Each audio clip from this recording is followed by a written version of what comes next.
সুন্দর লাগছে দেখতে, দেখতে সুন্দর তুমি ধরো একটু। এত সময় লাগাও কেন? বন্ধুকে দাও।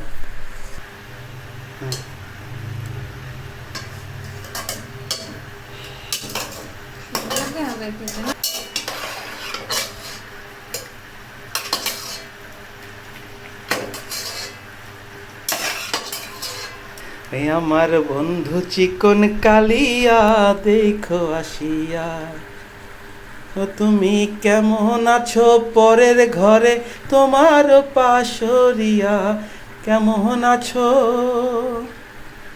ও তুমি কেমন আছো পরের ঘরে আমার পাশরিয়া দেখো আসিয়া।